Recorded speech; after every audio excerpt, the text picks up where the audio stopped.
Greetings everyone. This is the final video for the AMK Tomcat, and I had filmed about 4 or 5 hours of footage doing all the weathering and finishing all the details, painting up the landing gear, kind of finalizing it all, and somehow managed to corrupt all the files. I can't go back and reshoot it, so instead, you're going to see my face for a little bit longer, and I'm going to give a kind of a mini review on the kit, my impressions on the kit, what I thought about it, and then I'll go ahead and show you all the video, or all the photos of the finished kit. I would like to start off by saying that as of this video, I'm almost up to 200 subscribers now, so I want to thank everybody that is currently subscribed and that is currently following me. I really appreciate it. I really enjoy doing these videos and sharing them, so I like to see that people are watching it. And as always, if you ever have questions or comments or just want to shout out, whatever, hit me up in the comments section on the bottom of these videos. I try to reply to them as quickly as I can. So anyways, let's start out the kit. I've got my notes here. Just want to start off by saying I'm going to build this kit again. It was fun. I really enjoyed it. But I'm going to go through some cons and some pros on the kit. Start with the cons, finish off with the pros, and go from there. So one of the things that I wanted to bring up as a con on the kit is the inconsistent fit of the kit. Some of the parts just melt together. They fit so well, you'd never even see that there's a joint or a seam. And some other areas were just a bear to try and get to fit.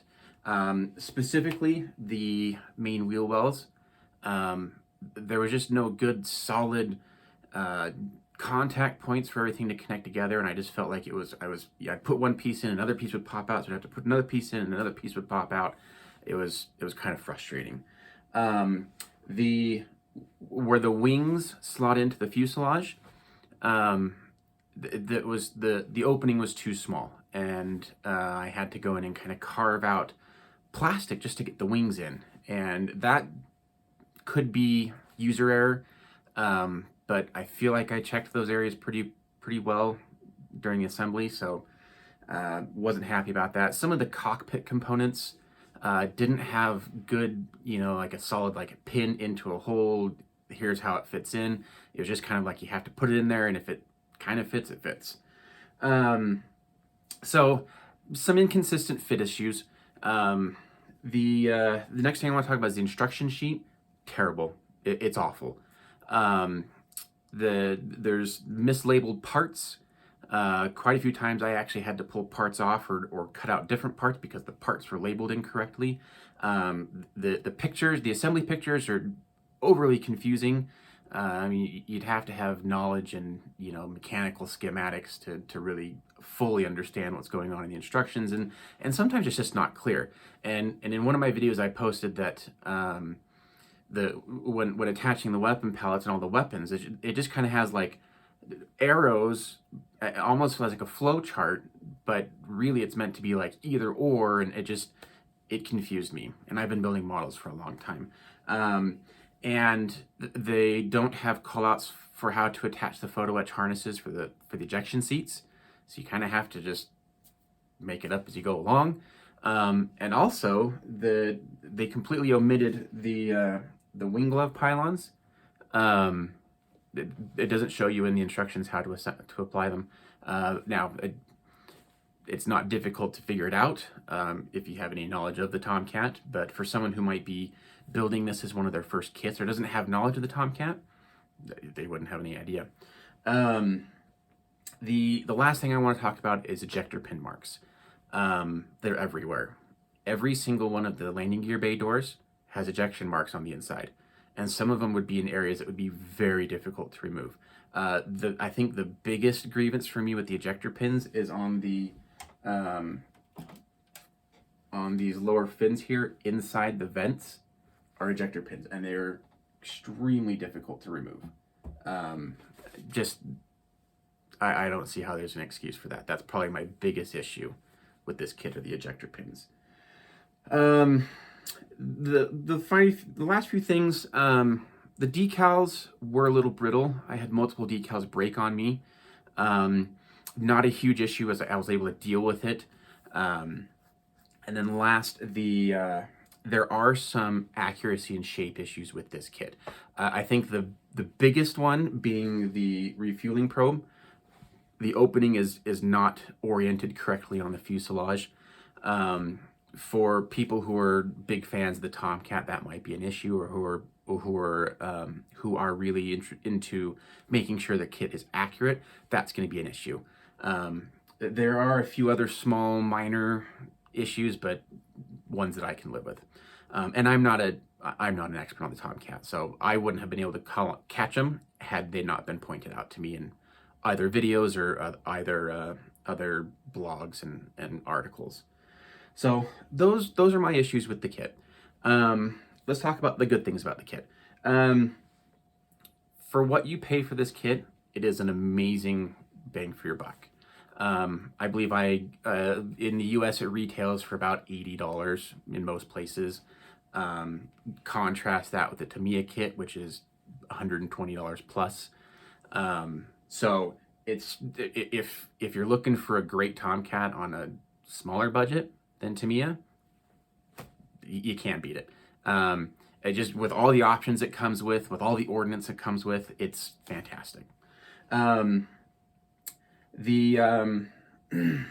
some really clever engineering in this kit that I really liked.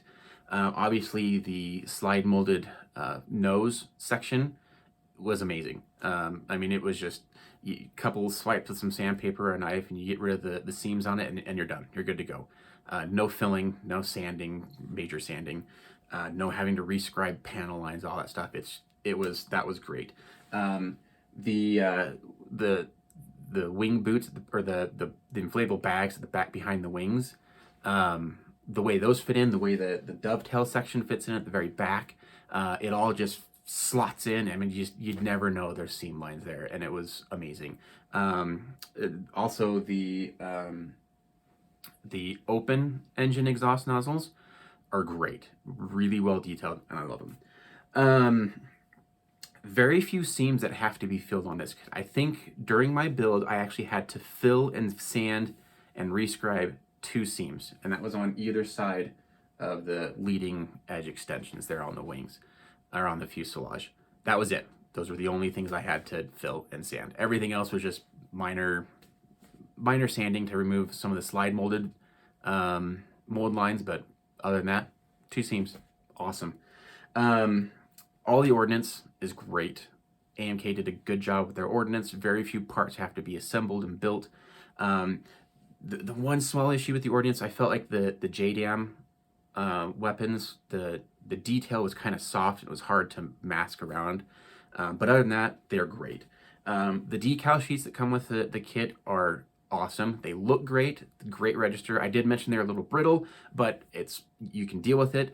You get 6 options for different liveries, and then just all the decals for all the weapons.